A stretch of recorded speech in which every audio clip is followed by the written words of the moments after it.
Bienvenidos a Estrategia Televisión. Durante los 3 últimos días hemos estado publicando un monográfico en 3 entregas sobre las fuerzas terrestres, navales y aéreas del Perú.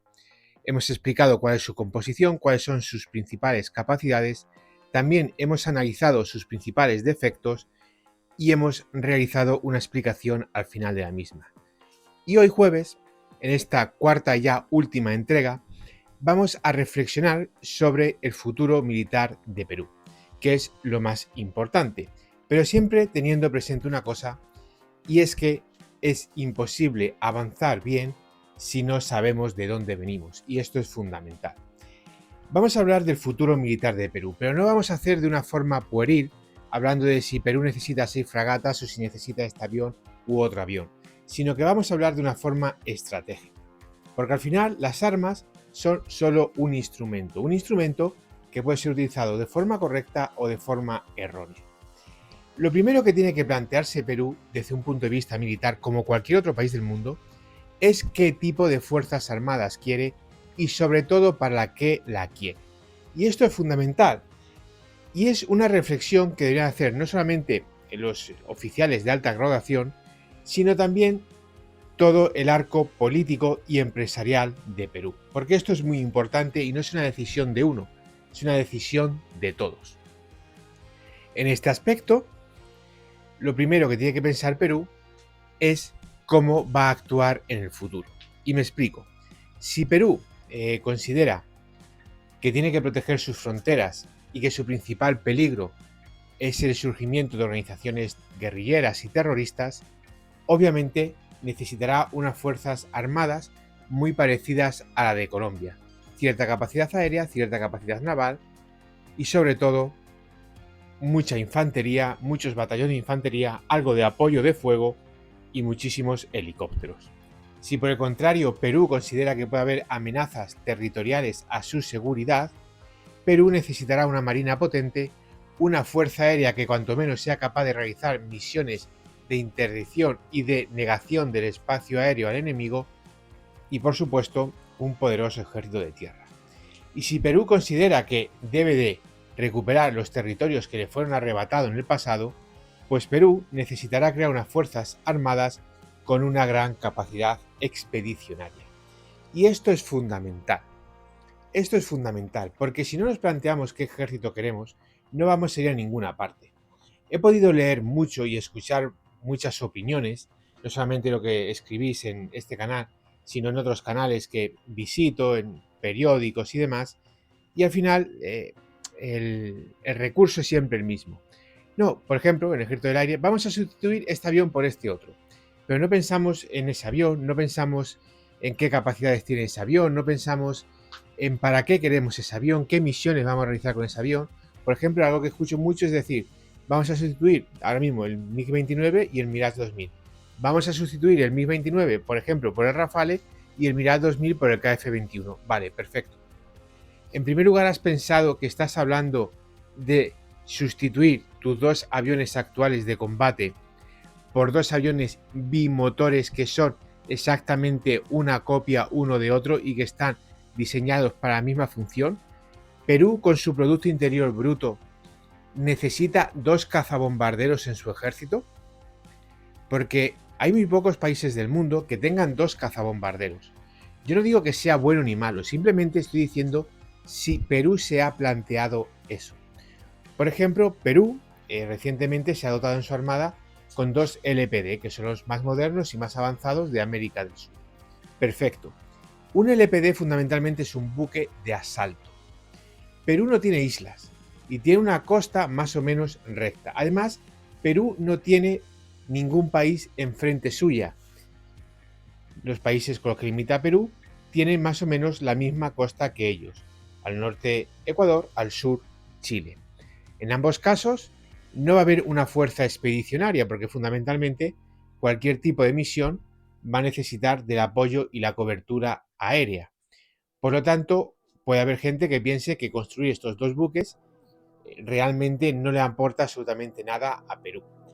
Ahora, si Perú está pensando en una posible guerra con Ecuador, por ejemplo, y considera que dentro de esa guerra va a tomar las Galápagos, Obviamente aquí sí que es un acierto enorme dotarse de estos dos sistemas. Por lo tanto, esta, señores, es la clave de todo. Pensar, analizar sosegadamente qué vas a querer hacer y para qué vas a utilizar tus fuerzas armadas. Esta es la pregunta fundamental. Y yo voy a dar respuesta a dos de las tres hipótesis.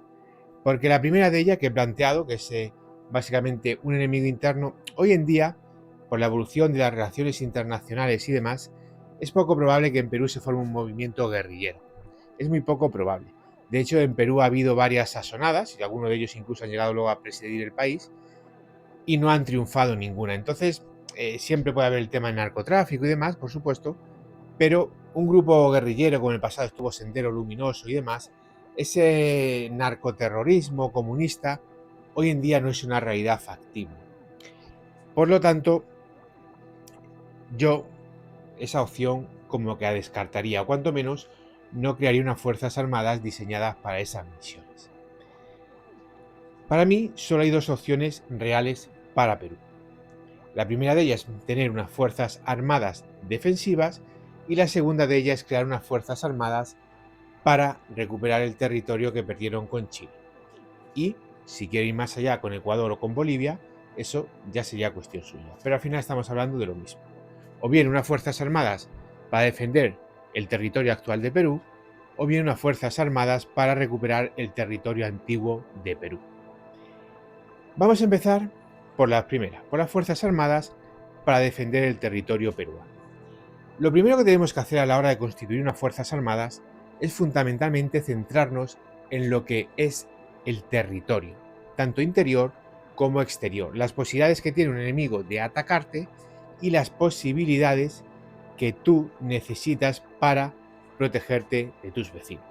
Porque obviamente no va a haber ninguna flota de Vietnam, ni va a haber ninguna flota de la República Sudafricana a atacar a Perú. Si Perú va a la guerra va a ser contra Ecuador, contra Bolivia, contra Chile, contra Brasil o contra Colombia.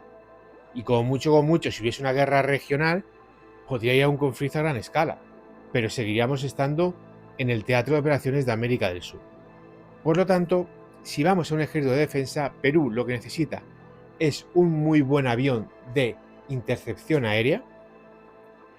Necesita, por supuesto, una gran capacidad de transporte para poder mover en un país que no tiene unas buenas infraestructuras, que aparte de ello tiene un terreno, una orografía muy complicada, pasando de selvas impenetrables a montañas de más de 5.000 metros de altura. Y por supuesto, en su armada necesita ejercer una capacidad real de disuasión. Este sería el componente clave de las Fuerzas Armadas peruanas. Por lo tanto, la Armada, estamos hablando de que Perú, con una fragata, típica fragata de 3.000, 4.000 toneladas multimisión, con sus misiles antiaéreos de defensa de zona, sus lanzadores de torpedos triple y, por supuesto, su cañón automático, sus misiles antibuque, ahí Perú ya lo tendría todo hecho como buques de superficie. En la dinámica actual de Perú, que utiliza fragatas clase Lupo, bueno, esa variación que hicieron ellos a nivel local con las fragatas clase Carvajal. Pero ahí sería más que suficiente para Perú tener 5 o 6 de esos buques que te garantice que el rival, porque no hay ningún país que te vaya a venir una flota de 15 20 buques, hay más buques modernos, como si por ejemplo basamos la clase Daegu para esa futura fragata, Perú ya prácticamente tendría todo ganado a nivel defensivo en sus costas. Y esto fortalecido por una fuerza submarina capaz. Una fuerza submarina que pueda ejercer una disuasión real formada por al menos 5 o 6 submarinos. No necesita Perú más armada. No necesita Perú, por ejemplo, 2 buques de asalto anfibio. No necesitaría para eso. Porque Perú no tiene islas, Perú además tiene una costa muy recta. No estamos hablando de que haya un golfo que son 2 puntas que no se unen entre ellos. No estamos hablando nada de eso. Ni siquiera tiene territorio más lejos, como es el caso, por ejemplo, que pasa a Colombia con San Andrés. No hay absolutamente nada de eso. Por lo tanto, aquí Perú, el hecho de tener 2 LPD realmente no le sirven para nada, porque no va a haber una necesidad operativa de tales buques. ¿Cómo sería su fuerza aérea? Pues su fuerza aérea, Perú siempre ha tenido 2 cazas, o casi siempre. Bueno, también tuvieron Sukhoi 22, más o menos, si podemos hablar que siempre ha tenido 2 cazas. Y yo, si Perú quiere defenderse, con un caza iría más que sobrado. En primer lugar, porque mucha parte del territorio peruano está prácticamente deshabitada, pero es que la frontera de Perú también lo está. La frontera de Perú con Brasil se vigila con algunos helicópteros ligeros, con unos cuantos drones y algún par de aviones de inteligencia y ya está, porque Brasil tampoco tiene nada al otro lado de la frontera. No hay 200.000 soldados brasileños y 4 bases aéreas con 2 alas de combate, con 18 cazas por cada ala de combate al otro lado de la frontera. No hay nada. No hay nada. Hay lo mismo que a este lado. La nada. Selva, selva y selva. Se acabó. Por lo tanto, creo que Perú, sinceramente, con tener 3-4 escuadrones, es decir, unos 40-50 aviones interceptores, sería más que suficiente. ¿Qué tipo de avión? Pues obviamente, cuanto mejor sea el avión, más posibilidades de éxito de la misión, claro está. Pero si tu misión va a ser solo esa, con que tengas un único tipo de avión, simplifiques la logística y, por supuesto, le des capacidad de poder interferir cualquier tipo de acción hostil sobre tu territorio, estás más que garantizado. ¿Aviones monomotores, bimotores? Hombre, yo siempre iría por aviones bimotores. Ahora, si tú me dices que vas a adquirir 60 y pico aviones y que vas a formar con esos 60 y pico aviones 4 escuadrones de 15 cazas cada uno, vas a poner 2 en la capital, uno en el sur y otro en el norte, cerca de la frontera con Ecuador, pues también me vale. También me vale porque realmente no hay una necesidad real de tener un despliegue por todo el territorio del país si va a ser defensivo. No existe esa necesidad real como tal. ¿Y qué pasaría con su ejército de tierra? Pues un ejército de tierra enormemente móvil, enormemente proyectable.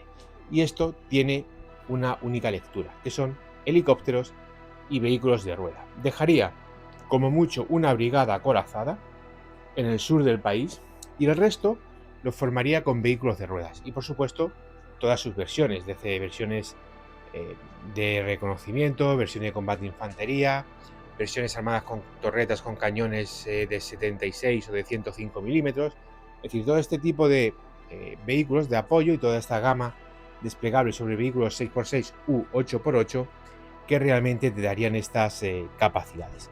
Porque lo que necesita Perú, poder mover su fuerza de forma rápida y por supuesto poderle dar apoyos. Y eso simplemente es con vehículos de rueda y con helicópteros. Perú, por ejemplo, adquirió 3 helicópteros Mi-26 que ahora mismo están almacenados, no tienen capacidad para operar por cuestión de repuesto y demás.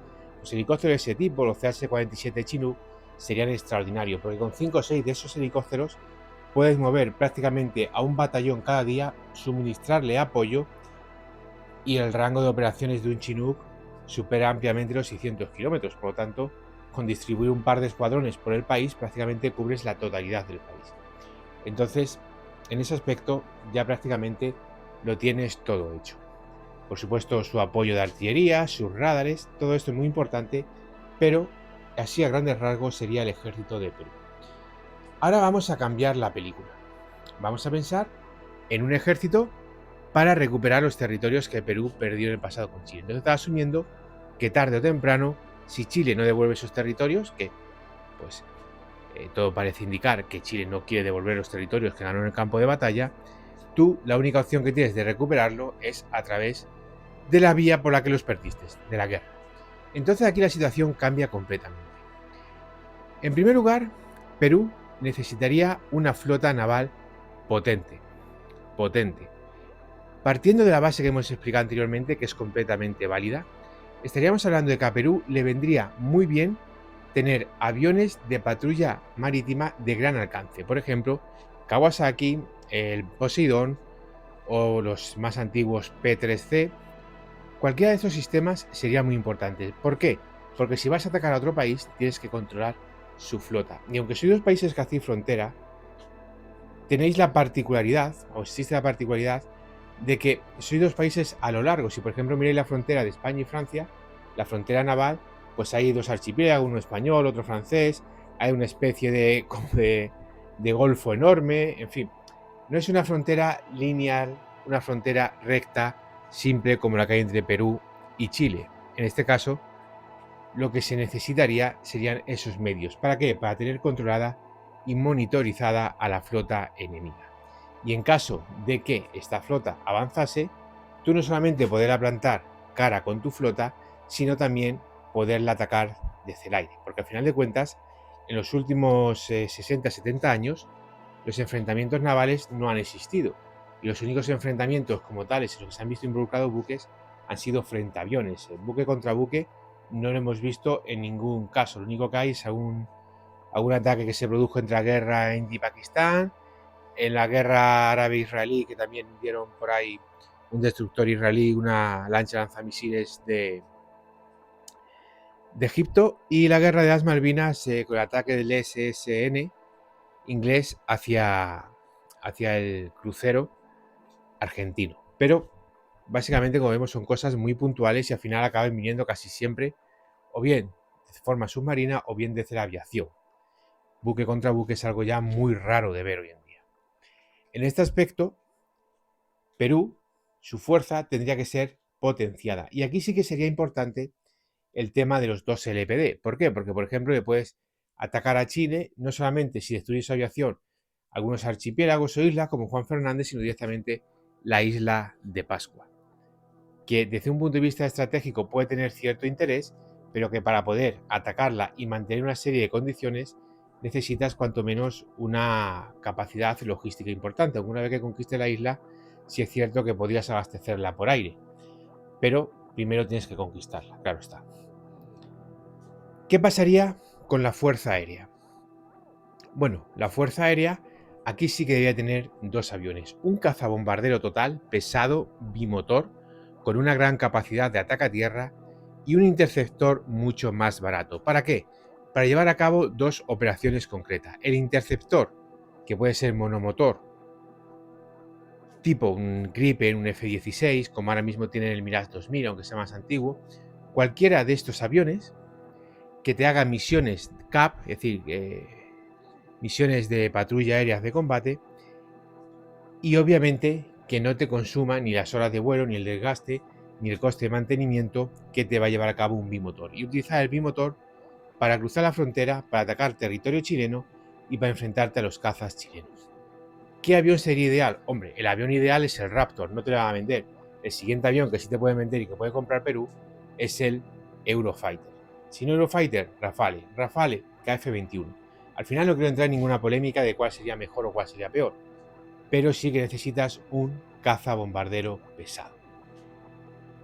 Y por supuesto, si puedes acompañar a estos 2 cazas con unas capacidades de guerra electrónica, inteligencia, reconocimiento e incluso AWACS, sería mucho más útil y mucho más práctico.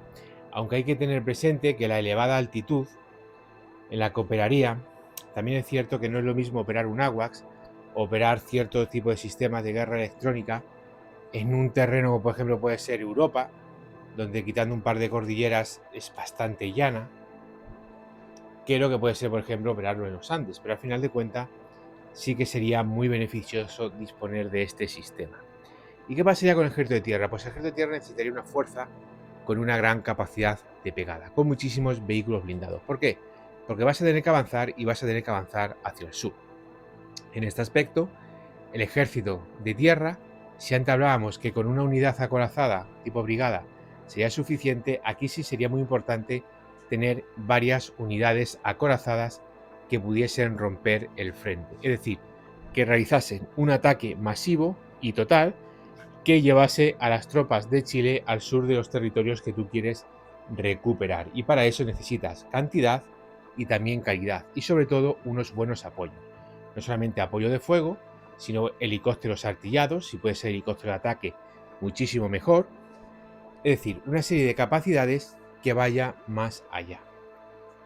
Por lo tanto, veis, a grosso modo de resumen, porque esto por supuesto sería un trabajo de meses poder planificarlo todo y desarrollarlo todo. Si Perú quiere unas fuerzas armadas con capacidad para defenderse, no necesita mucho, porque sus países tampoco tienen mucho. Por ejemplo, Chile, realmente el poder ahora mismo real de Chile son los AWACS, porque los aviones chilenos, los F-16 nuevos que se compraron, el Block 50, que fueron 10 unidades, ya van camino de los 25 años, y los otros fueron aviones de segunda mano que ya no quería usar Europa.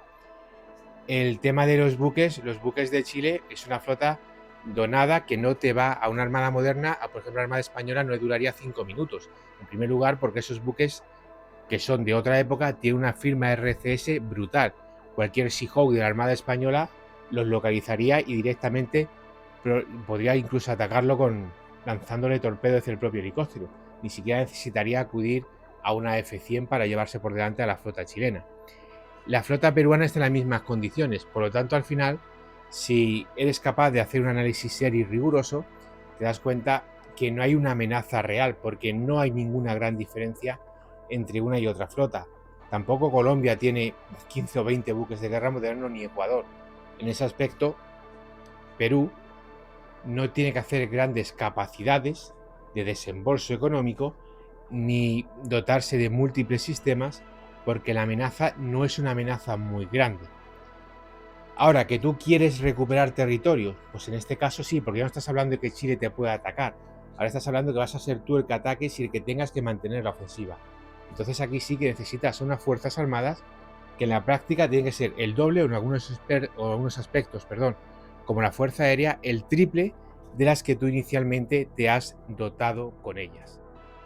Y ya por último, y con esto terminamos el vídeo, vamos a entrar en la tercera y última parte de este, que no es otra cosa que hablar de algo fundamental para una guerra, que es la logística. La logística en este aspecto en municiones. Imaginaros una guerra con cualquier país limítrofe de Perú. Brasil, Colombia, Ecuador, Chile. Esa guerra duraría muy poco. ¿Por qué? Porque ambos bandos agotarían sus capacidades. ¿Y ahora qué va a suceder? Pues ahora lo que van a tener que hacer Perú y Chile es llamar a Washington, Perú por ejemplo que compró MiG-29, llamar a Moscú o a Minsk, llamar a Tel Aviv a que los vendan misiles. Y va a depender de que esos misiles se los vendan. Claro, imaginemos por ejemplo el caso de Chile. Pongamos que por ejemplo Argentina no permite que ningún avión sobrevuele su territorio para abastecer a Chile. Perú por supuesto tampoco, es decir, cierran el espacio aéreo.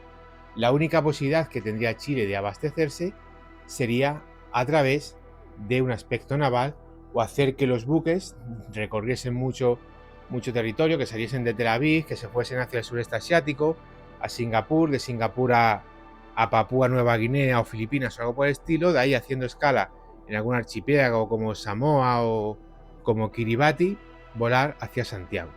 Es decir, dar media vuelta al mundo. Sería algo realmente comprometido, que implicaría a muchos países y que desde un punto de vista diplomático se podría interrumpir.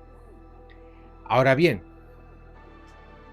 ¿qué le pasaría si Perú o Chile, en vez de tener que montar todo esto para conseguir armas directamente a fábricas en ello, en este caso municiones?